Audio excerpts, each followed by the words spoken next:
Allo bandeko bana nzambe na yeli bino li solo mosusu. Il fallait na la vidéo oyo en priant ne multipliez pas de vaines paroles. Mais na osala ngo après na sa non oyo. Mama akufi na kindoki. Mama akanga mwana mwasi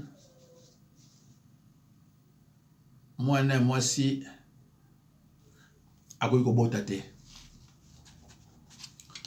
Mais mwana mwasi a soupçonné jamais que maman na ye akana misala. Parce que maman na ye lubakane l'air nyonso ngai mutu na boti yo. Tango zaki mwana muke na lia yo te. Bongo na lia yo kaka na kimokolo tango komi mama mobimba. Ndeko nanga boke baka na langage wana. Langage ya mabe, langage ya bandoki. Nga mutu na boti yo na moni ba passe pona kobuta yo. Okomi mukolo na bokoli yo. Ah mama ezanga te. Et mama mwana nzambe ndenge mama na se comportaka andibaka pete ke na vie mama na ye akoza la responsable ya pasi na ye kobota. Mama na ndenge tambolaka ndeko wana ya mwasi balabaka neke no keba na mama na yo andimaka te. Ya lingaki ayoka keba na papa na yo wana ndimi. Mais tango bazolo bana ye keba na mama na yo ate mama na nga te. Mama na nga boni pasi mingi pona nga mama na nga te. Bandeko Bible solo bana biso na Luc 12:2. Rien ne restera caché éternellement devant Dieu. Miso ya nzambe na yebite so na Proverbe 15:3 parce que na zui ba verset muso ebele na alobi siko eza yango te bolimbisanga nzambe bolimbisanga bana nzambe. Miso ya nzambe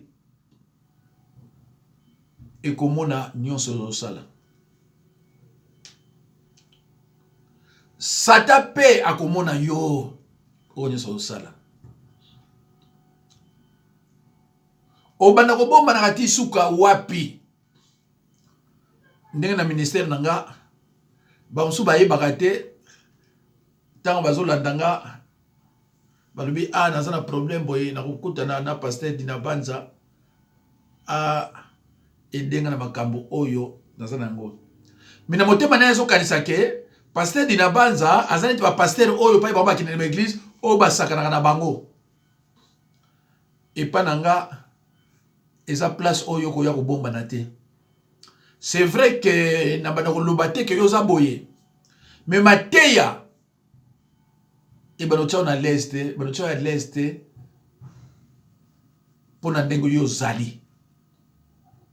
Parce que awa epa nanga mutu nyonso soka zali awa même makambo na esili ya kei. Même azana ndoki epa ya kende ka loba kete kuna liloba na nzambe zali. Akolo bande mususu te, azoblisha loba vérité. C'est tout comme Bible ndenge lobi na biso na Apocalypse que Satan c'est un accusateur. Lorsqu'il accuse, il dit la vérité. Tango afundaka aloba la vérité, bien que c'est le père du mensonge, mais tango afundaka aloba la vérité.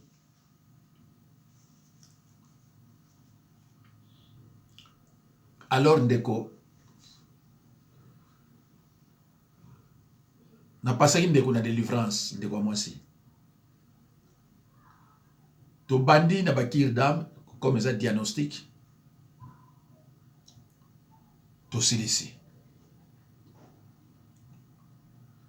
Na yebisaki na mama okoki kotangaka na Luc 18 1 tina 8. Luc 18, 1 tina 8. Mais maman tu reçois verset moko na Luc 18, 3.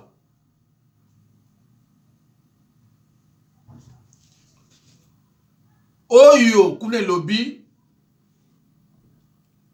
ndeko na biso wana abane ko se kaka justice pa ya Nzambe. Yo senga justice kaka pa ya Nzambe.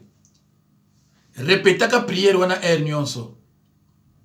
Ndeko na ngai eza na bato ebele bazo mona pasi. Bayibi ko bondela te. Mama bana ko tinda moto. Na bine mama tika ko tinda moto. Eza biblique te. Eza biloko bandoki mutu bayeli bino yango. Bayeli bino mateya mabe po ayibi ke tango yo tinda moto ozo péché. Kota na chaîne na ngai tala ba vidéo na nga. Na yebisaka ba faux pasteur ya paix du soir. O baba na ko pousser bato batinda ka moto. Ba répondanga te. Ba répondanga te po ba boy ko répondre nga, mais ba répondanga te parce que j'ai dit la vérité. Est-ce que verset biblique ba ko longanga verset oneza na ngote. Nga pese ba verset.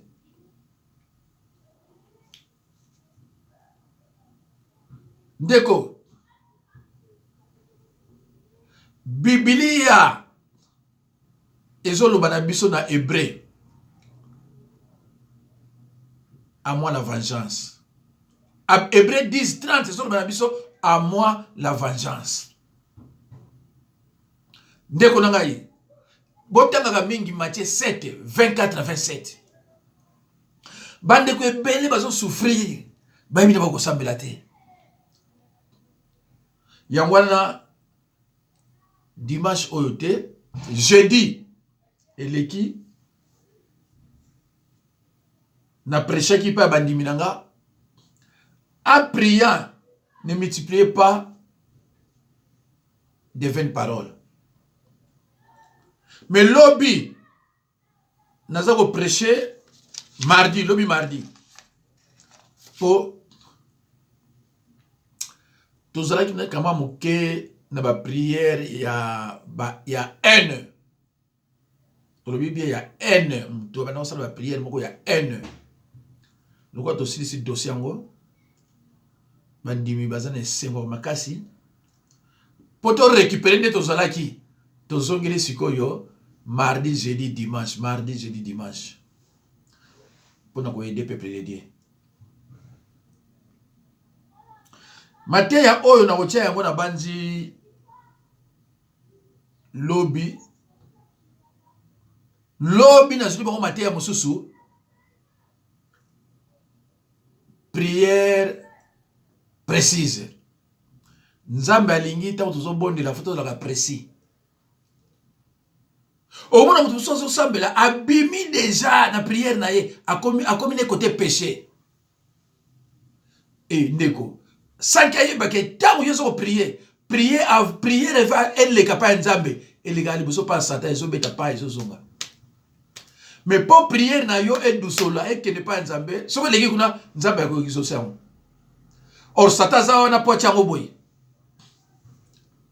mais ndeko na bota la batterie ba Marcelo azo ya po loba que ceux qui ont eu moi si il faut balayer il faut la goûter. Aïe d'enseignement mosusu pour nous expliquer à batou moi ma femme est belle bananga bango qu'est-ce que cela a à voir avec la parole de Dieu. Alors bozo tikape wa famille na bino ko ke ndiko landa mutu ndeko na un aventurier sikoyo olo leksa bana Nzambe ndenge ba priaka non Paul azoloba. Nous n'avons pas à lutter contre la chair et le sang. C'est-à-dire notre combat n'est pas contre les hommes et les femmes, mais contre les esprits invisibles et nuisibles, qui sont nuisibles aussi. Pourquoi on laisse moi n'a prier parce que ma camoufle va Marcelo là, bah il m'a envoyé. Il m'a dit il a français on allait. Papa ganga. L'homme sur yo zongi. Est-ce que c'est monsieur vraiment ça la délivrance?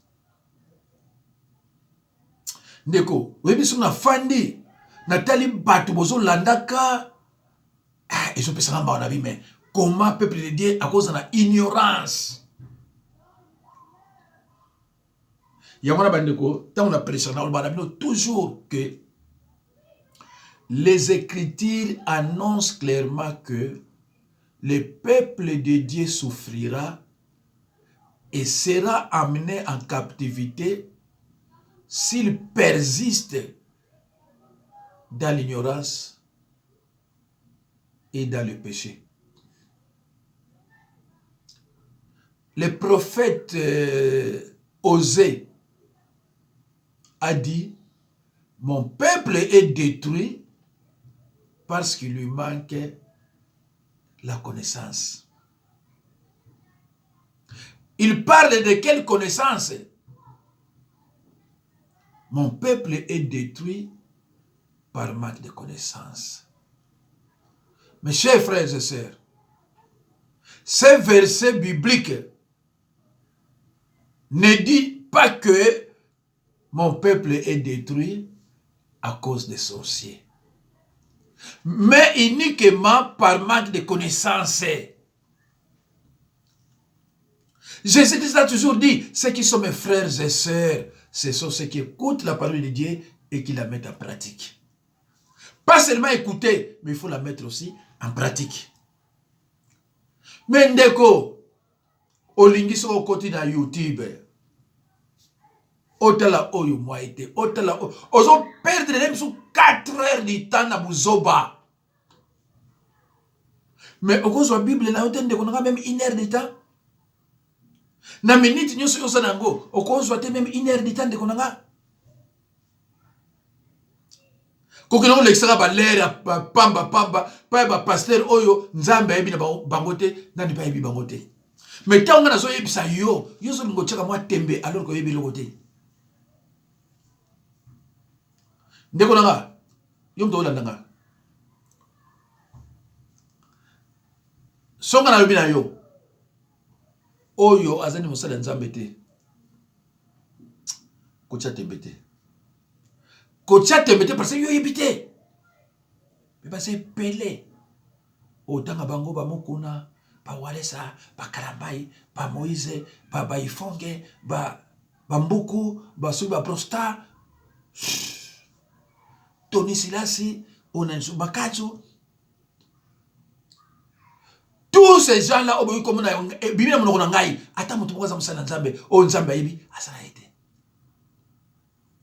J'ai délivré une dame. Wazolo balanga, papa to bengisi ba masala nzambe ya kombo ba uti sasa ba ye. Mais le côté.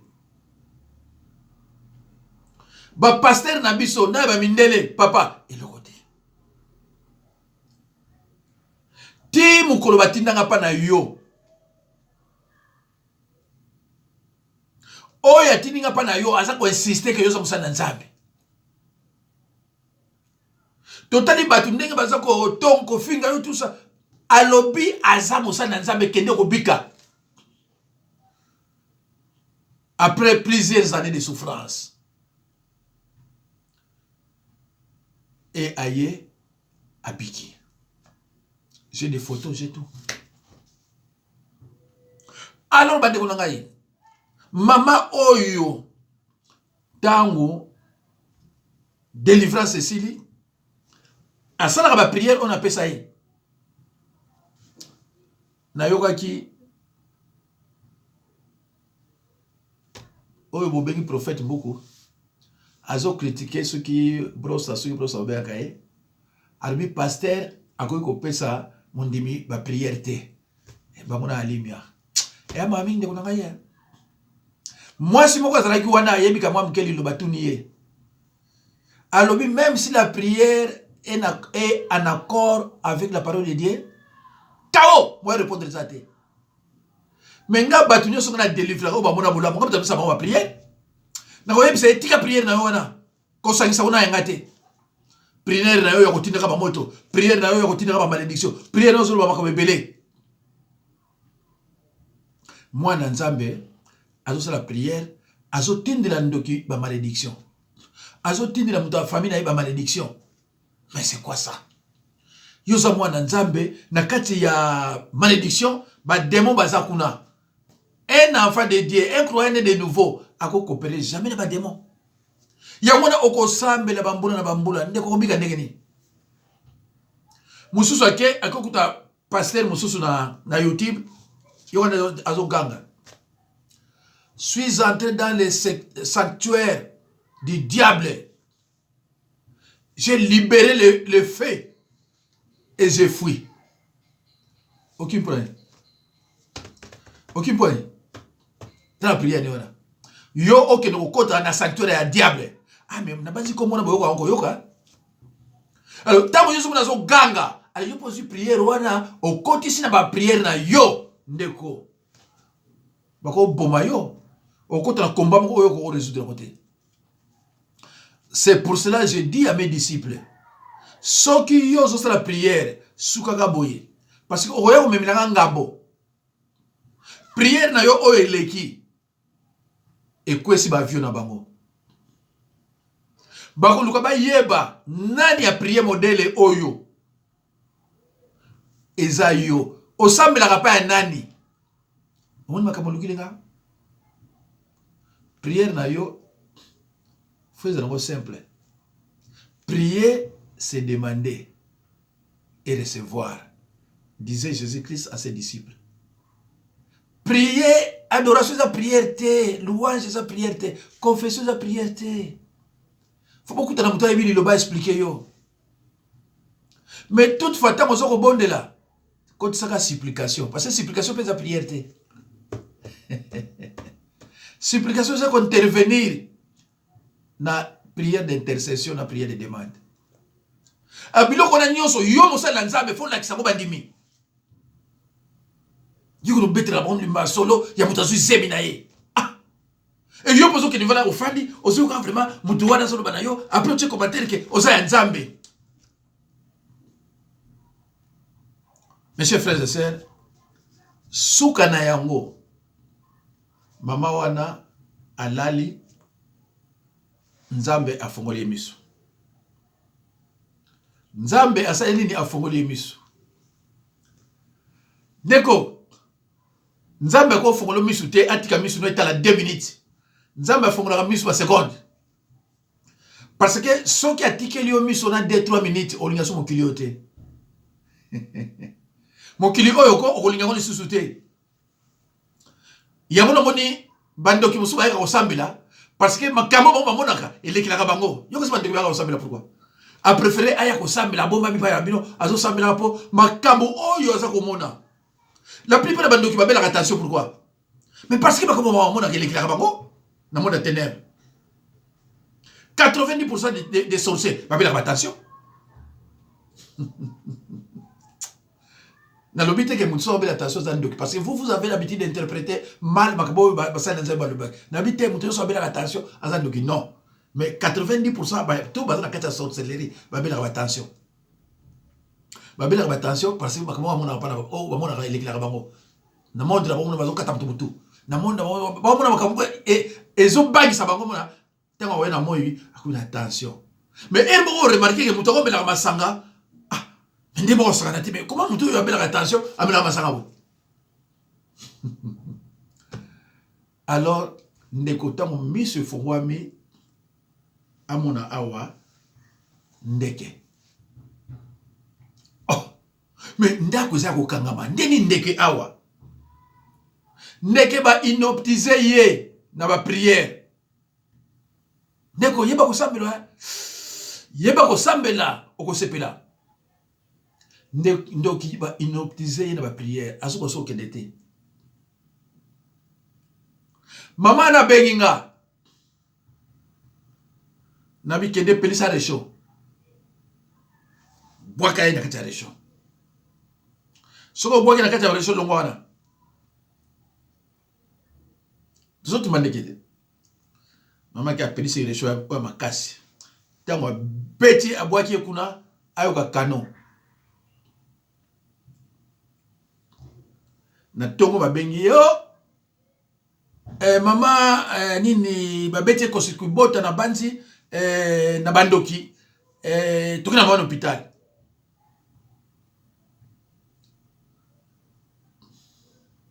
L'état yake do lokambongo po atinda babenge babe akufi.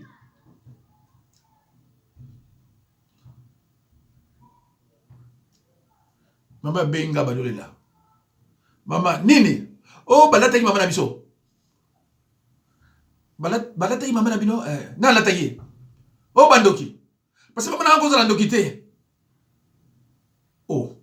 Mama na ngoza ndoki te tango ya bota maka yo salaka. Tango mama no babota kay yo salaka. Oh pasteur na bomi mama na okeli felo nga. Oh. Yo bomi mama to yo bomi ndeke. Yo obomi mama to yo bomi ndeke. Mama tika kolela.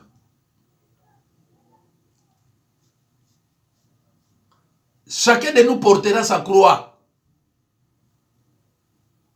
Mutura muta kome makrua na ye. Yo kome makrua muninga te. Mutura muta kome makrua na ye. Mutura mutu ako répondre na oyo ye azo sala na mukili oyo. Kindoki eza musala ya risque hein? Hein? Kindoki eza musala ya risque. Mama, tia kolela. Balata ka ete mais azalaki na misala. Yende mtu na salon de mwana. Tangu yo monaki ya kwa okima. Mais oyebi pourquoi kimite? Ayebite obimila wapi? Ayebite. Parce que yo yeba iko sala prière. Na lobaki na yo prière ya vengeance ezalaka te. Tala Paul makabazoloba. Paul azoloba Alexandre m'a fait beaucoup de mal. Mais il sera traité conformément à ses œuvres. Oyoki? Il sera traité conformément à ses œuvres. Nem si tolobe pour na mama. Pour na mutu oyo ana kati na yo. Tolobaki oyo ana kati na yo, il sera traité conformément à ses œuvres. Yo sengaka justice, une prière répétitive. Suko na nzamba répondaka. Nzamba ko tiko boite? Oh. Dieu a répondu à la prière et supplication de Daniel. Il faut na sala ngolobi. Dieu a répondu à la prière et supplication à Anne. Mais pour écouter la Bible, jamais au bon de la cas, accompagné à la supplication, aux propres. Ah, Dieu va te répondre. À moins que tu as dans ta vie certains péchés que tu n'as pas encore confessés. Et tu n'es pas propre spirituellement. Mais si on l'équipe n'a pas propre, Dieu te répondra tôt ou tard. Quel que soit l'état, cela prendra. Dieu va te répondre. En tant que croyant de nouveau.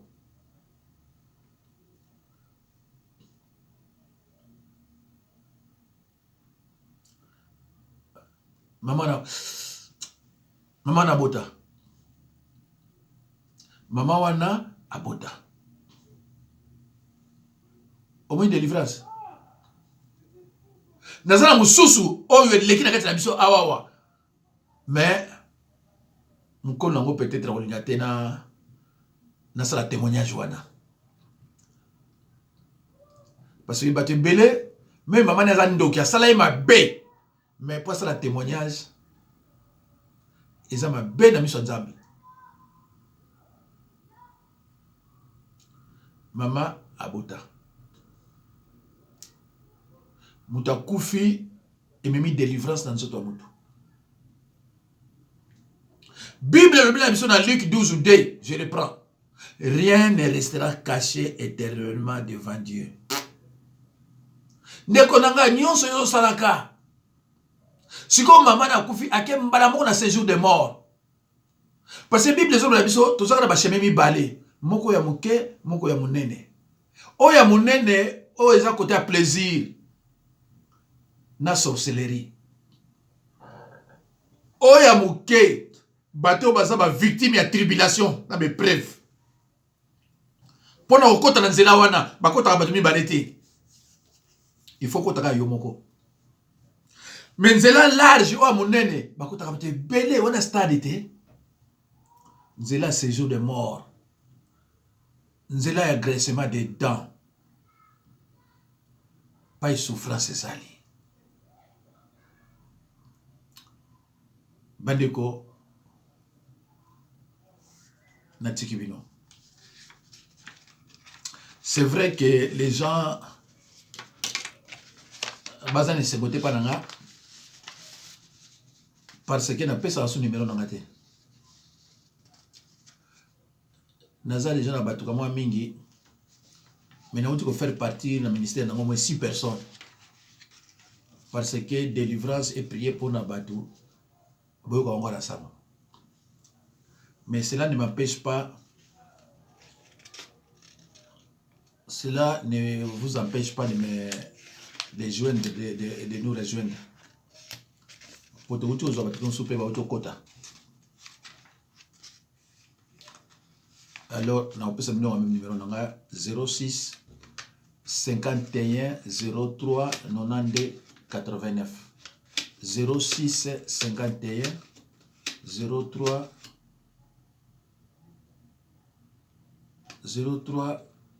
92 89. On dirait que nous avons un numéro 1. 06 51 03 92 89.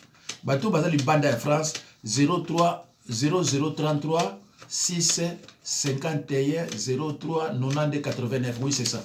C'est ça. Merci beaucoup, Bande Konanga. Nzambe Apambola Bino. C'est Jacques Dinabanza, ministre dédié dans l'évangile de Jésus-Christ. Merci beaucoup. Au revoir et à la prochaine occasion. Merci.